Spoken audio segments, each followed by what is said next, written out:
La traction avant, c'était un tout, hein. C'est ce qui m'a permis de prendre un maximum d'argent avec un minimum de risque, et pour nous et pour les gens.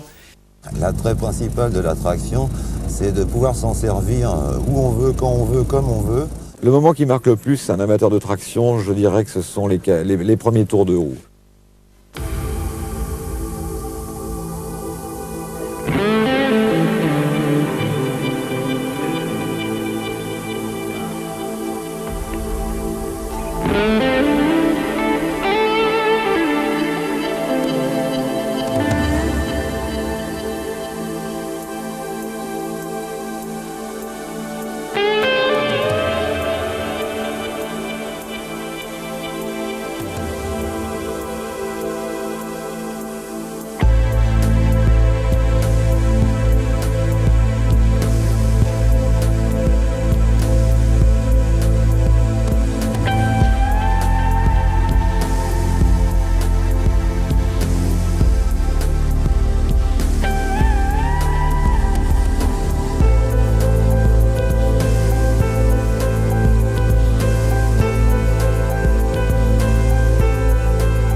La carrière industrielle d'André Citroën commence en 1902 par la fabrication d'engrenages à chevrons.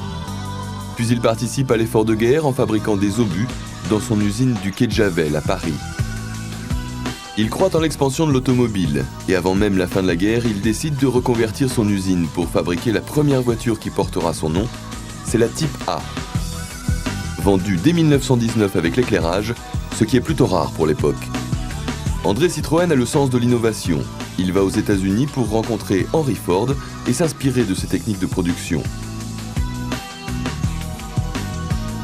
Il est aussi un précurseur en matière de publicité.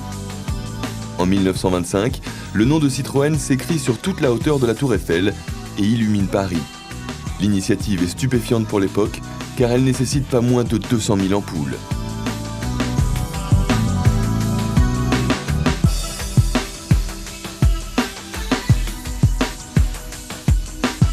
En 1927, il fait visiter son usine à l'héroïque Charles Lindbergh, juste après sa traversée de l'Atlantique en avion.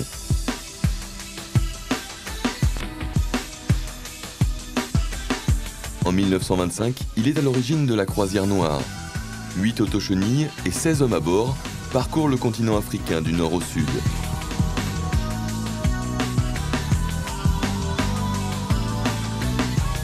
Chaque voiture porte un nom.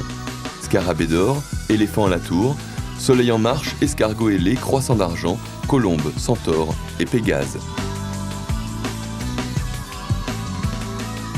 En 1931, il lance la Croisière jaune pour traverser le continent asiatique, d'est en ouest pour un groupe et d'ouest en est pour l'autre, toujours avec des autochenilles à mécanique C4F et système quai-graisse.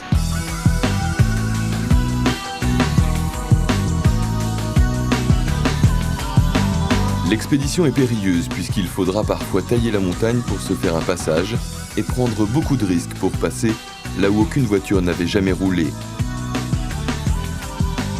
1934, c'est l'année du lancement de la première révolution Citroën. La traction sort de l'usine de Javel. Un an plus tard, André Citroën disparaît, mais l'aventure de la traction à laquelle il a tout donné ne va prendre fin qu'en 1957.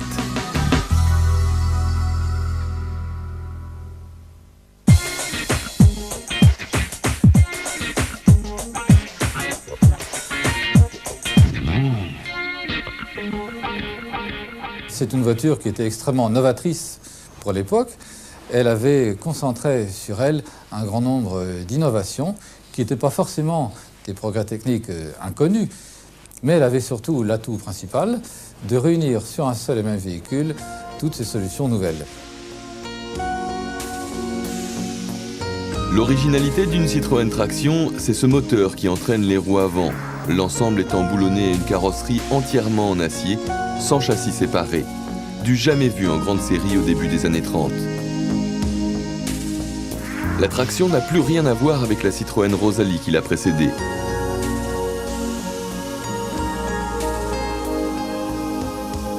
En supprimant l'arbre de transmission et le pont arrière, le principe de la traction avant a permis d'abaisser la hauteur de l'habitacle et de redessiner une carrosserie monocoque plus aérodynamique. La traction était née.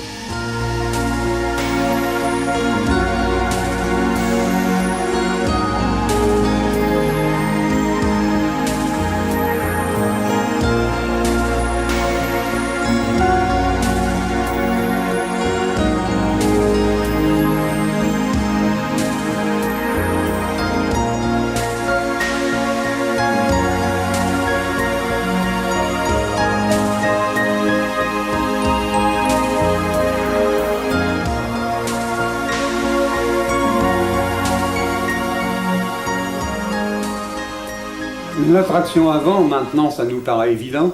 D'ailleurs, tous les constructeurs, ou presque tous, font des tractions avant. Et certains, rien que des tractions avant. C'est de faire tirer la voiture par ses roues avant, au lieu de la faire pousser par ses roues arrière. Parce que les roues avant tirant la voiture, les roues arrière vont où les roues avant lui ont dit d'aller. Vous poussez une brouette pour monter un trottoir. Vous avez là une propulsion arrière, vous la poussez par l'arrière, elle ne veut pas monter le trottoir, vous vous mettez dans l'autre sens et vous tirez la brouette, vous avez une traction avant parce que vous tirez dessus, la brouette monte très très bien le trottoir. Cette technique-là qui a été appliquée au début, dans les années 1770 par Cugnot, par son fardier, c'était un tricycle, c'était un 3 roues avec une roue avant qui était motrice, directrice avec la chaudière au-dessus. Bon, ben, il s'est trouvé que c'était la première traction avant du monde, il ne l'avait pas fait exprès. En ligne droite, le comportement d'une traction et d'une propulsion est semblable.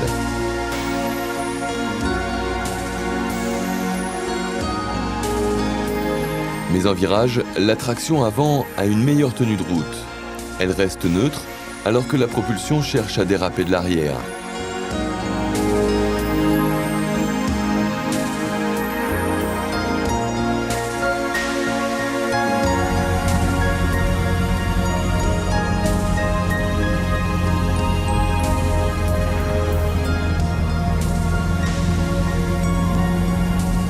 La principale qualité de cette voiture, c'est sa fiabilité, mais un petit peu dans tous les domaines.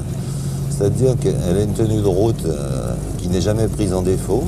Elle a une conception mécanique qui fait que rares sont les pannes, quand bien entendu il s'agit d'un objet en état normal de roulage. Il faut quand même parler de choses réalistes. Donc une sécurité d'emploi, une sécurité de fonctionnement, et en plus des volumes intérieurs qui permettent de voyager confortablement avec les bagages que l'on souhaite et les personnes évidemment qui s'y rattachent. On dit qu'elle a des défauts, on dit que la direction est lourde, c'est une traction avant comme son nom l'indique et tout, mais bon, un volant c'est fait pour être tourné. Il est exact que pour faire un créneau on est un petit peu embêté, mais dès que l'objet roule, ça se conduit très facilement. Moi je ne lui trouve pas de défaut, voilà. Et même pas, surtout pas le défaut de lenteur ou l'impossibilité de s'inscrire dans un trafic routier quel qu'il soit. Ces défauts qui n'en étaient pas vraiment à l'époque, mais qui pourraient être des défauts maintenant, sont effectivement une boîte 3 vitesses, encore que la parade a été récemment trouvée. Une petite tendance à la chauffe, mais surtout pour les 6 cylindres. Essentiellement aussi une direction un peu dure. Et un rayon de braquage quand même nettement plus adapté aux circulations contemporaines. Pour le reste, les qualités, bon, c'est toujours la groutière et la reine de la route telle qu'elle était considérée dans les années 50. Ça se faufile parfaitement bien dans le flot de la circulation contemporaine. C'est plus agréable sur route nationale que sur autoroute. Pas de réel problème, pas de réel problème d'utilisation. Qualité et agrément en fonction de ce qu'était ce mythe technologique quand il était sorti. Donc une voiture fiable, qui freine bien, qui tient très bien la route et parfois mieux que certaines voitures contemporaines.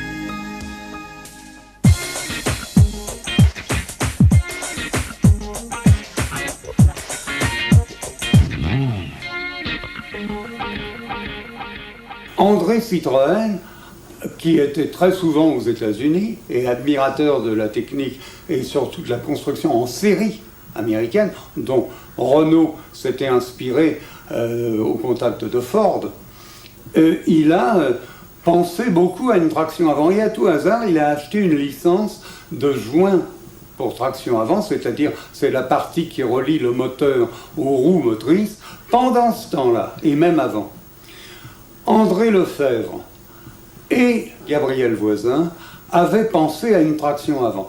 Et ils l'ont étudiée, et puis Voisin, hélas, était encore une fois en faillite, ça lui était arrivé plusieurs fois dans sa vie, et il a dit à Lefebvre, mon petit vieux, il faut que tu te cherches du boulot, parce que moi, je peux plus t'employer. Et il se fait embaucher par Louis Renault. Et puis, il en vient à déposer son brevet avec tous les plans, tous les dessins qu'il avait fait avec Voisin, de la traction avant. Alors là, Renault a éclaté de rire en disant, traction avant, vous êtes fous. Mais jamais Renault, nous ferons des véhicules à traction avant, mais c'est un non-sens, c'est pas viable. Lefebvre est parti en claquant la porte. Et là, il est allé chez Citroën, c'était en 1932. Citroën, qui était, lui, avec l'idée sous-jacente d'une traction avant, voilà qu'un homme qui lui apporte les plans, qui semblait savoir ce qu'il disait, arrive.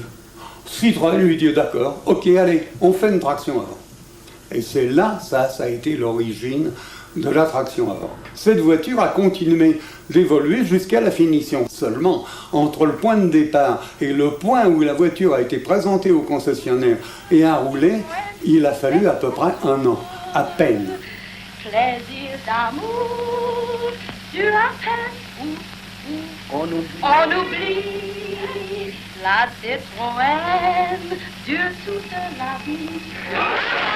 Stupéfaction des concessionnaires, comment allons-nous faire pour vendre ça? Une voiture très basse, enfin. Et les premiers modèles sortent avec des joints Tracta de l'ingénieur Grégoire. Il avait fait un joint moins cher, plus facile à monter en grande série. Ce joint a été un désastre. Il arrivait que des tractions avant Citroën, premier modèle, dans les mains des premiers clients, et ça c'était important, et durait 4 ou 500 km. Alors ça, l'effet boule de neige, oui, la traction avant, ça vaut rien, etc. Discrédit jeté sur la traction avant, la presse emboîte le pas, quelquefois la presse a raison, là aussi elle avait raison, mais elle a été vite, et voilà que la voiture est condamnée. Citroën, qui était endetté jusqu'aux sourcils, commençait à se poser des questions, mais il était trop tard. La traction avant avait fait perdre trop d'argent à Citroën, qui n'en avait pas beaucoup. Et il appelle au secours, il est mis en faillite par un artisan, c'est curieux. Et il est repris par Michelin, qui était son principal créancier. Et les Michelin, Pierre Boulanger et Pierre Michelin, ils mettent des spécialistes sur la traction avant, et la réponse, c'était, avec des modifications, peu importantes, elle est viable. Eh bien alors on l'a fait.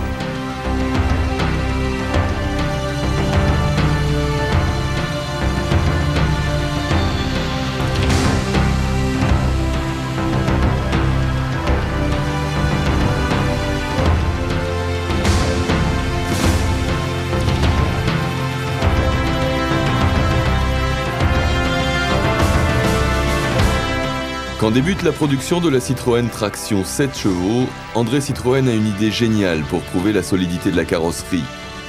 Lancer une traction du haut d'une falaise de 8 mètres sous l'œil du cinématographe.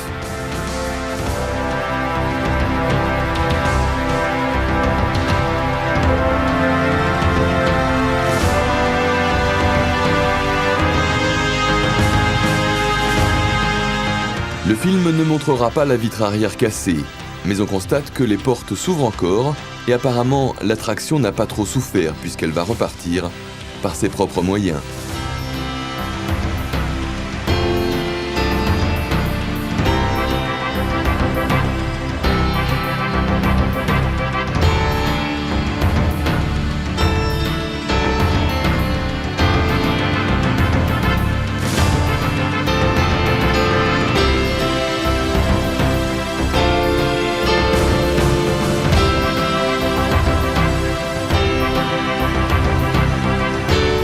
Alors, lors de son lancement, la traction n'existe qu'en un modèle, la 7, 7 chevaux qui évoluait en 9 chevaux. Et Citroën voulait par là en faire une voiture de catégorie moyenne assez populaire. Ensuite, elle a évolué en 11 chevaux, puis ultérieurement en 15 chevaux.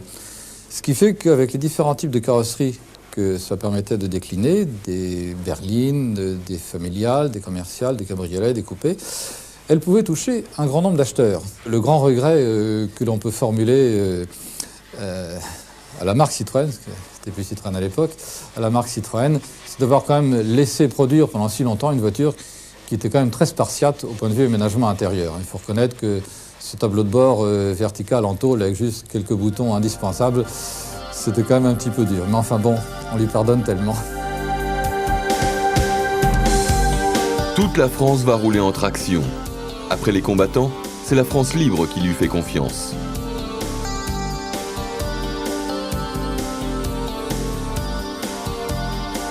Même la police va utiliser des tractions, équipée tout spécialement d'une volumineuse radio dans le coffre.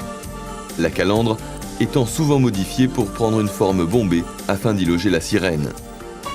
La pègre choisit aussi la traction pour ses qualités. Le gang des tractions n'est pas une légende. René Girier, alias René Lacanne, est l'un des survivants de ces gentlemen cambrioleurs. Oui, on m'appelle René Lacanne, donc voilà le chef-d'œuvre. Seulement maintenant, je suis invalide avec tous les trucs que j'ai eus, puis que les flics ils m'ont tiré dessus, quoi. L'avantage qu'on avait, nous, que j'avais, c'est que on les achetait, les voitures. On les volait pas. Ça a commencé par les 11, et puis quand je me suis aperçu qu'elles démarraient pas tellement bien, c'était pas assez rapide, on a acheté des 15. Parce que comme on les faisait trafiquer, comme on surfaçait la culasse, 2 carburateurs, ça dégageait. C'est un ingénieur, c'est Citroën, qui voulait bien nous les trafiquer. Et puis, il avait déposé des brevets. Alors, il a voulu les vendre à Citroën. Puis, Citroën ne les a pas achetés. Puis, on n'en a pas besoin. Et ben, nous, du coup, il nous les a vendus, quoi. Ça nous intéressait, quoi. Et puis, pour amortir les frais, c'est là qu'on a fait on s'est arrêté devant un beau château, c'était le château à Daladier. Alors là, on a piqué, on a fait ouvrir le coffre à Daladier, quoi.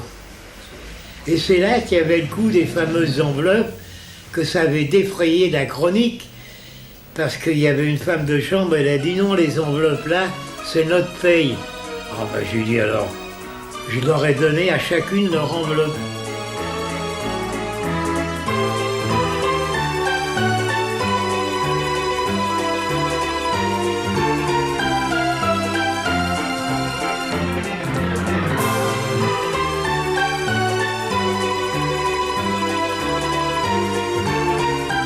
Oh bah tout le monde avait des tractions, C'était la voiture de l'époque.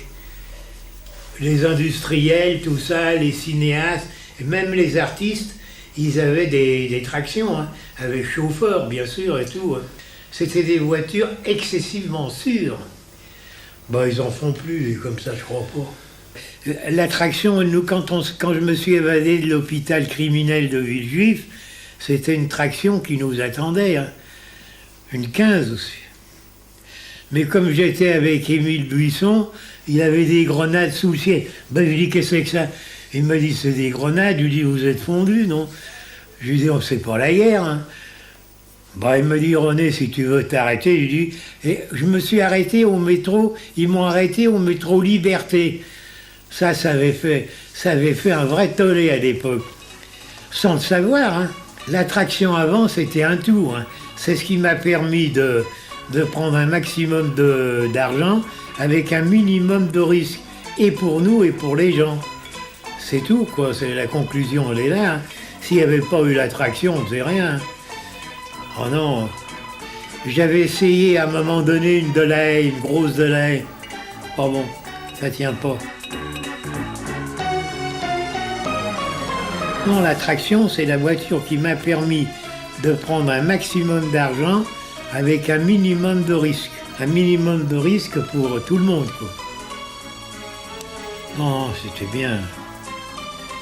Ah bah s'il n'y avait pas eu les tractions, peut-être qu'il n'y aurait pas eu de gang des tractions, C'est à peu près sûr. Hein. Traction avant, police après. C'est tout, quoi.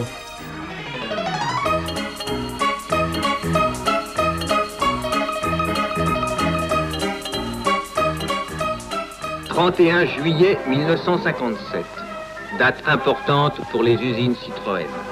Les vétérans des chaînes de Javel entourent d'un soin tout particulier la dernière 11 chevaux traction avant classique dont on fait aujourd'hui la sortie.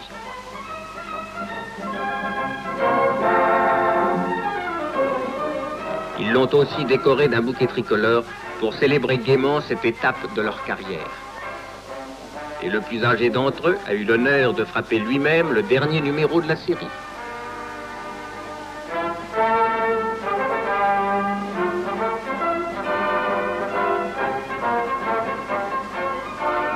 Son heureux propriétaire, qui dut l'acquérir de haute lutte contre des centaines d'amateurs passionnés, reçoit les félicitations d'un directeur qui en 1934 assistait au lancement commercial du modèle.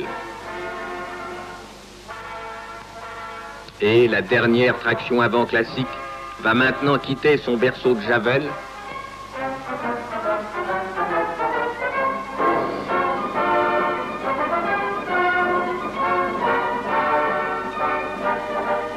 Mais, détail symbolique, au moment de sortir de l'usine, elle marque un temps d'arrêt pour laisser passer la traction avant de l'avenir.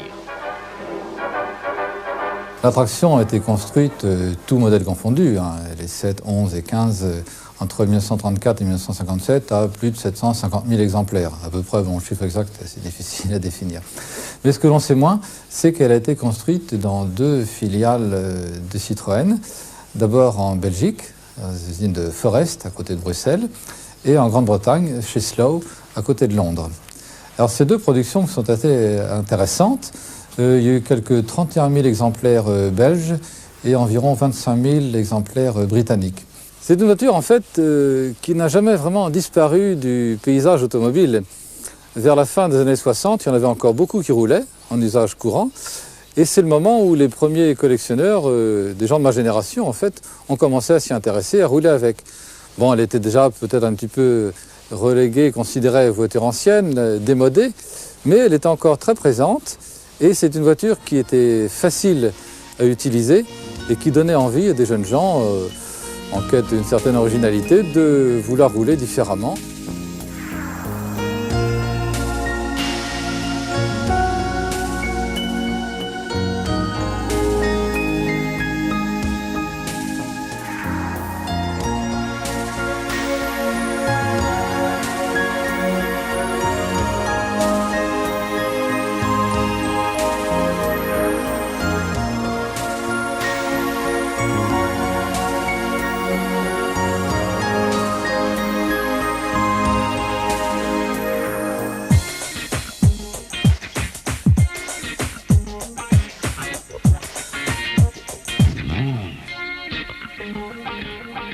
Alors on dit une traction avant, mais en fait ce sont des tractions, tant le modèle a été décliné en modèle de base et en différents types de carrosseries.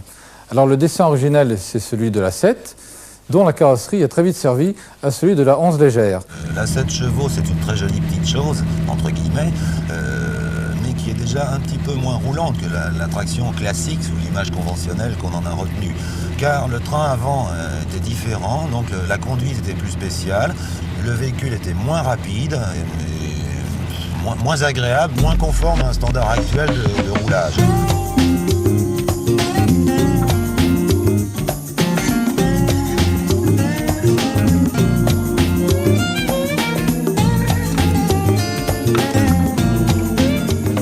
Cette voiture venait d'un particulier qui s'appelait Monsieur Parquet à Sucy-en-Brie et qui avait commencé une restauration à son goût.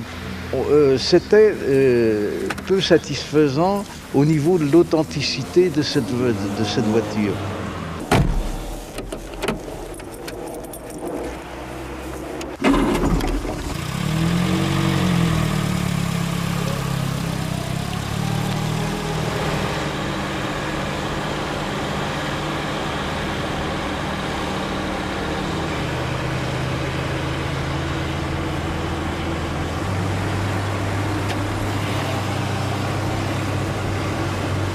Alors l'Once de Gers, c'est ce modèle-là. C'est le dessin vraiment original de la traction. On la reconnaît à son allure fine, d'une voiture assez légère, comme son nom l'indique, qui est reconnaissable à sa calandre galbée, un petit peu en creux. Voiture d'allure cavalière et dynamique. Alors elle évolue très vite en 11 normale, la 11 normale qui reprend le même principe du moteur 4 cylindres, sur une carrosserie beaucoup plus grosse, plus logeable, qui est reconnaissable donc au volume de la caisse, et ensuite à la calandre en avant, qui est cette fois-ci bombée, qui n'est plus en retrait, qui est bombée vers l'avant. Alors la 11 normale a une allure plus lourde, plus assise, d'une voiture déjà un peu plus cossue, plus logeable. La 11, c'est le modèle idéal, qu'il soit léger ou normal. C'est la même motorisation, c'est la même voiture, hein, quelques cotes d'encombrement près.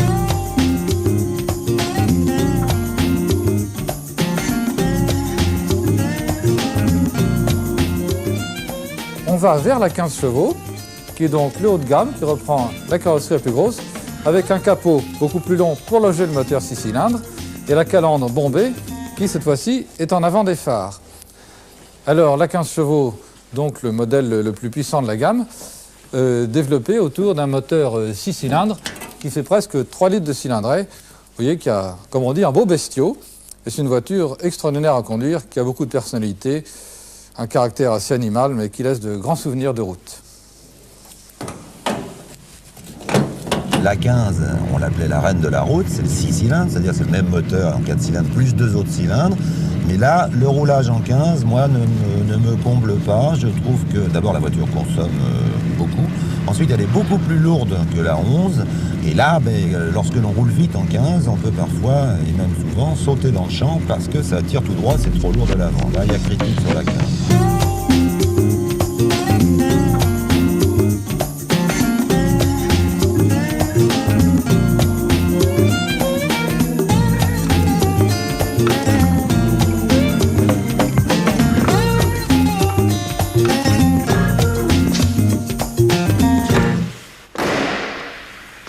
Voilà, je suis Monsieur Fougeret, collectionneur de Citroën. J'ai bien sûr des C4 et des C6. Donc cette voiture est celle de Monsieur Coty personnel. On peut dire, on voit ici sur l'aile, je suppose, les trous pour les fanions.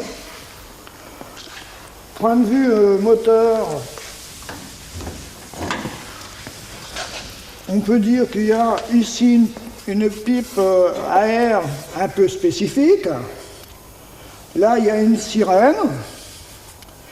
Donc, on peut remarquer ici les numéros de châssis, normalement pas répertoriés chez Citroën. Comme cette voiture, en réalité, a été immatriculée en décembre 1958. Bien sûr, on peut voir aussi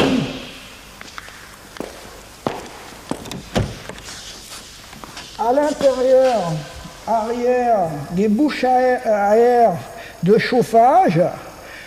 À l'avant, bien sûr, il n'y en a pas parce que le chauffeur n'y avait pas droit, bien sûr. À l'arrière, on peut regarder dans le coffre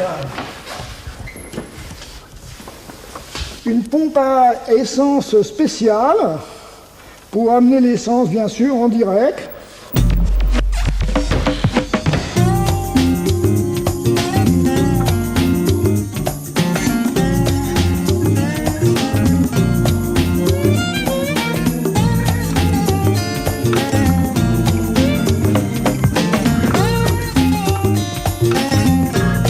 Alors la 22, est-ce un mythe ou une réalité ? Tout d'abord, c'est une réalité. André Citroën voulait que le haut de gamme de la série des tractions soit un moteur V8. Il a été construit, on estime, à peu près une douzaine de modèles en différents types de carrosseries, berline, limousine, cabriolet et coupé. On les connaît avec certitude parce qu'elles ont été photographiées. Il y en a 3 d'entre elles qui ont été exposées au Salon de l'Auto d'octobre 1934. Et puis lorsque Michelin a racheté Citroën, ils ont demandé qu'on l'arrête. Alors maintenant, le mythe autour de cela, tout le monde rêve de retrouver une 22. Alors on peut croire que, par exemple, chez un grand manufacturier de pneumatiques français, il y en a une qui soit restée là-bas, qui échappaient à la destruction, qui sont encore en train de sommeiller dans le fond d'une grange obscure.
Voilà, je suis Philippe Chauvet, vous êtes ici dans mes ateliers. Je viens d'arriver au volant d'une 15-6 1951. Derrière, vous avez une 11 normale de 1955, une 11 légère de 1938 et une super traction Rosengar qui utilisait la mécanique de Citroën Traction. Alors mon travail consiste à faire de la restauration, de l'entretien et de la réparation sur les tractions. Partir d'épaves comme celle-ci, c'est inutile. On en fera toujours une belle voiture, mais jamais une bonne voiture. Il vaut mieux partir sur des bases d'origine comme ces voitures-là. Cette voiture, qui est dans son état d'origine, on va la remettre en configuration sortie d'usine, le mieux qu'on peut avec les moyens qu'on aura à notre disposition actuellement. Le principe de restauration de la traction, ce n'est pas un principe spécifique, c'est exactement l'application d'un plan, d'un stéréotype en fonction de l'état dans lequel on trouve le véhicule qu'on nous confie. Ça commence tout de suite par les freins, parce que les caoutchoucs ont toujours séché, les pneumatiques, tout ce qui est caoutchouc, c'est à balancer et à refaire. Après, on s'attaque au côté coque, il faut toujours repartir sur une base saine. Si elle n'est pas saine, on change les fonds de plancher, on change les bas de caisse, on refabrique ce qui manque. Et ensuite, on continue avec la mécanique complète, moteur, boîte, embrayage, les échappements, ensuite la tôlerie, et quand tout ça est fini, la peinture, et enfin en dernier lieu, la sellerie. C'est ça qu'il est conseillé de faire en plusieurs étapes, parce que sinon la dépense est assez somptueuse, quel que soit le modèle, mais pas parce que c'est une traction. Ça s'applique à tout véhicule, quel qu'il puisse être.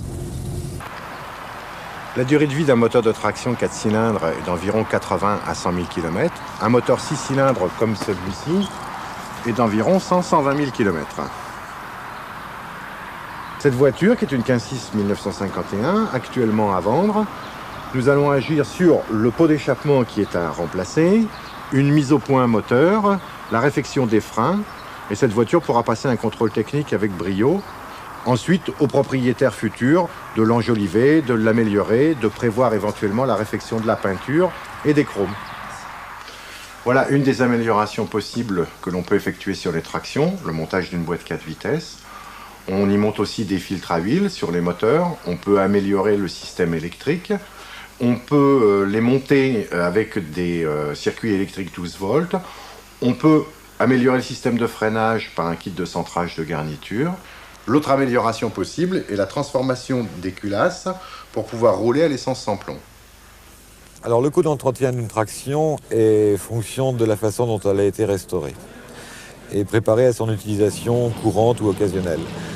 Une voiture parfaitement restaurée dans les règles de l'art, et maintenant c'est possible, on trouve quasiment tout, sauf les boîtes de vitesse, ça permet de rouler normalement. Bon, celui qui fera 30 000 km par an, effectivement, aura de l'usure plus rapidement, mais les organes de sécurité, les organes d'usure se remplacent facilement. Donc un coût d'utilisation très raisonnable, très voisin de ce que coûte une voiture moderne ou récente.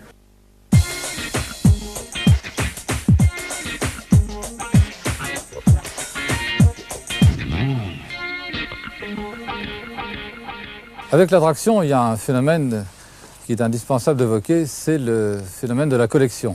C'est actuellement une des voitures qui est certainement la plus collectionnée en France et même dans beaucoup d'autres pays du monde. La version la plus prisée des collectionneurs, c'est, vous vous en doutez bien, le cabriolet, ce qu'on appelle le roadster. C'est pas la plus rare, c'est la plus appréciée.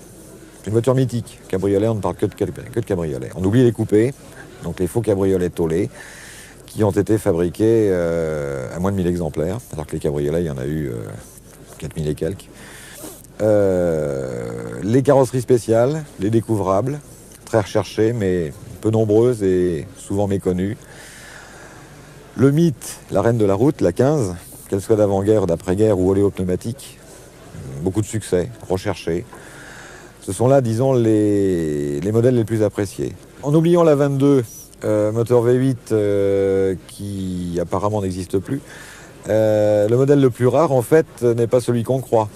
Il est très très difficile de trouver une 15 d'avant-guerre. Et au niveau du nombre d'exemplaires produits, effectivement après, on tombe sur la 15 oléopneumatique des années 54-55 qui préfigurait la DS avec sa suspension hydraulique. 10 à 15% des propriétaires de traction avant appartiennent à des clubs, un 8e. Des clubs multimarques, donc là on ne sait pas trop combien de voitures existent par l'entremise de ces clubs. Au niveau des clubs spécifiques traction, il y en a 25 environ en France. Donc on peut estimer en France un parc automobile roulant ou pouvant l'être à environ 15-20 000 voitures. À peine 3% de la production française qui s'est faite à hauteur d'environ 700 000 voitures. Il y en a eu à peu près 45 000 à l'étranger. Par contre, hors de France, on a fait des estimations assez serrées. On estime le parc à 8 à 10 000 voitures. Donc tout confondu, France-étranger, on peut tabler sur 25 à 32 000 voitures.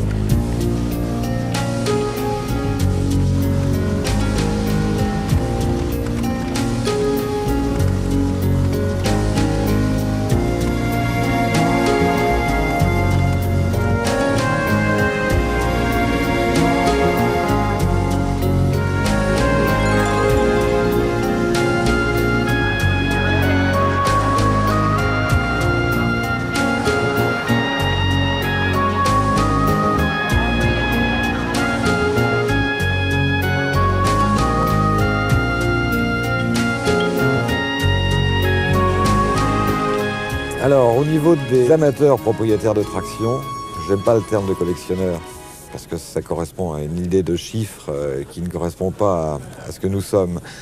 Toutes les classes sociales, chez nous au niveau des collectionneurs, toutes les classes sociales, tous niveaux sociaux et toutes les générations. On a des membres de 19 ans et des membres que je qualifierais quasiment du 4e âge, alors qu'ils les ont achetés d'origine et conservés, qu'ils les ont rachetés à leur retraite. Donc on a un panel très large de propriétaires de traction avant, et ce ne sont pas les plus riches qui ont les plus chères ou les plus belles. Ce qui a un petit peu poussé ce phénomène de la collection, c'est la diversité du modèle, la déclinaison des modèles. En fait, quand on a une 11 légère, on a souvent envie d'avoir le modèle, la 11 normale, et puis de compléter la série par une 15. Ensuite, il y a les familiales qui s'imposent, etc. Donc on a vite fait d'engranger, si on a la place, 4 ou 5 tractions, et le mouvement est parti. Moi, c'est un peu le phénomène que j'ai suivi. Et puis surtout, ce qui était un moyen de rencontre extraordinaire, parce qu'au-delà de la collection, c'est des rencontres humaines fantastiques, et ça, qui sont encore plus éternelles que ces voitures. Un club s'est créé en 68, en l'occurrence c'est le nôtre, la traction universelle. Et très vite, les propriétaires de berlines ont demandé à en faire partie. Donc le club, en 69-70, s'est lancé dans tous les types de traction, c'est-à-dire que tout le monde pouvait adhérer avec tous les modèles de traction avant. Vous avez par essence le club qui est le rassemblement de propriétaires et d'amateurs de traction pour les faire rouler, les restaurer, les entretenir. Alors, à ce niveau-là, vous avez des clubs qui permettent de se promener. Vous avez des clubs régionaux plus importants et structurés qui permettront aux propriétaires de ces voitures de bénéficier de bons conseils, d'avoir sous la main à l'échelon régional de bons professionnels pour entretenir et restaurer, aider à trouver des pièces.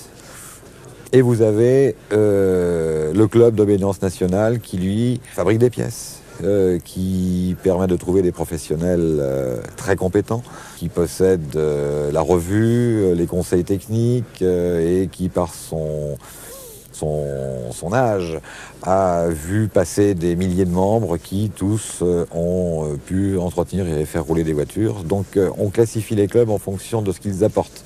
Les clubs bien structurés permettront de rouler à moyen et à long terme, en refabriquant parfois des pièces que les marchands ne font pas. C'est donc là la survie des clubs et également la survie des propriétaires de traction.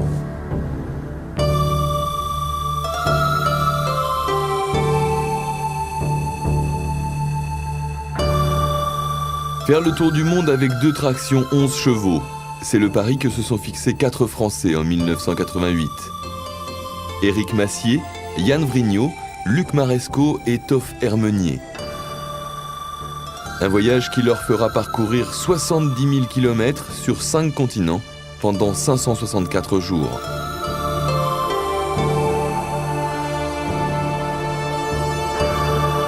Les 2 tractions, Chrome et Cambouis, auront parfois du mal à se frayer un chemin, mais elles ne connaîtront que 58 pannes avant de revoir Paris.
L'attrait principal de l'attraction, c'est de pouvoir s'en servir où on veut, quand on veut, comme on veut, en toute sécurité et puis en tout agrément.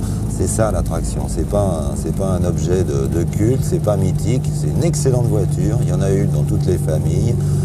Un oncle, une tante, je ne sais pas, un grand-père, une grand-mère, un père avait la même, etc., etc. Alors, en cas de problème, là, on vient de voir que tout roulait. En cas de problème, qu'est-ce qui se passe? La voiture s'arrête. Quand la voiture s'arrête, qu'est-ce qu'on peut faire? On ne peut pas faire grand-chose si on est parti un peu trop vite et un peu trop au hasard. Il faut tout de même, dans nos petites promenades, qu'on emmène, en traction ou en autre chose, ce que j'appellerais un petit lot de bord, un petit magasin portable pour pallier aux déficiences qui peuvent se produire. Alors, vous pouvez admirer ici présent l'archétype de ce que nous emmenons en promenade, à savoir une pochette moteur complète avec tous les joints qui peuvent servir à pallier un ennui, une courroie car elle est d'un type spécifique et on ne la trouve pas dans le commerce facilement, encore moins à l'étranger, une paire de durites de radiateur parce que pourquoi pas, une bobine car c'est du 6 volts et on ne trouve pas facilement, bobine d'allumage, un régulateur de tension de charge, toujours en 6 volts pour le bon fonctionnement de la dynamo, un allumeur complet ou au minimum une tête d'allumeur avec le rotor, toujours parce que c'est spécifique. Bon là, bien entendu, ces cris sont les outils de la voiture, avec une petite planchette pour pas que le cri s'enfonce dans la gadoue. Et puis voilà, ce qu'on appelle, nous, une boîte à miracles, avec tout ce qui peut nous manquer, tout ce dont on peut avoir besoin, tout ce qui peut s'abîmer. On n'emmène pas une voiture en double, mais on emmène quand même quelques petites choses qui nous permettent de continuer le cours du voyage tranquillement, sans rester bloqué 2-3 jours à l'hôtel en attendant d'avoir une pièce qui par chronopost, qui par dépannage, qui bien entendu par le biais de notre club, parce que entre membres on se cause, et surtout quand on se promène. Bon, voilà. Si le besoin s'en faisait sentir, un petit coup de téléphone à un membre du club, et là, on nous envoie un cardan, un ceci, un cela.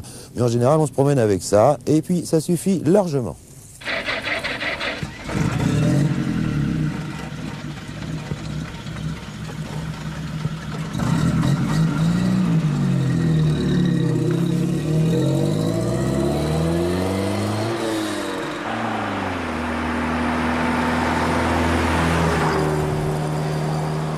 Alors parmi tous les raids ou grands rallyes internationaux auxquels j'ai participé ou que j'ai contribué à organiser, incontestablement, le plus sympathique a été le raid franco-acadien en 88, qui nous a permis d'aller d'Acadie et du Québec jusqu'en Louisiane. Un temps fort de la voiture ancienne avec une convivialité dans le cadre d'une francophonie hyper présente sur le continent américain. Ça, c'est notre bébé. On l'a organisé tout seul, on l'a enfanté dans la douleur, mais le résultat était au-delà de nos espérances. Un autre raid international fort, ça a été le Paris-Moscou en 1984 avec 132 tractions. On a eu l'autorisation de pénétrer en Russie le jour du départ à Paris. Donc on était très anxieux, 350 personnes attendaient. Et donc on a fait 10 000 km en 4 semaines pour se retrouver dans la Russie soviétique de Brejnev, en passant par Leningrad à l'époque, et en séjournant 2 jours à Moscou. Ça a été un moment très fort avec le côté pesant de ce qu'était le contexte politique de l'époque, que ce soit en Russie ou en Pologne ou en Allemagne de l'Est. Nous n'avons pas eu de réel problème d'organisation pour ce raid de l'Est. Dans la mesure où, à partir du moment de l'autorisation de pénétrer en territoire soviétique, on avait, je dirais pas les coups des franches, mais la possibilité de faire un peu ce que l'on voulait, parce qu'on ne pouvait pas maîtriser 350 personnes si facilement. C'est donc que d'emblée, ils acceptaient qu'il y ait éventuellement quelques dérives en matière de fréquentation des routes. Mais des moments très très forts et des souvenirs toute la vie.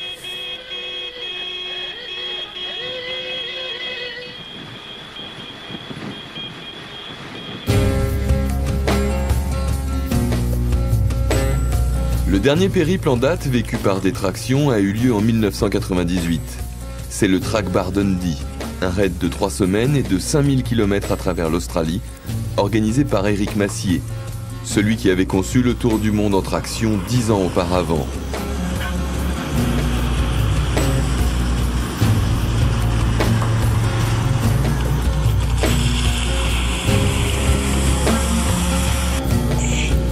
« 40 tractions étaient au départ, toutes venues d'Europe, 40 étaient à l'arrivée.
Il se murmure déjà qu'un Trackbar Dundee aura lieu en l'an 2000. Le siècle change, mais les tractions sont toujours là.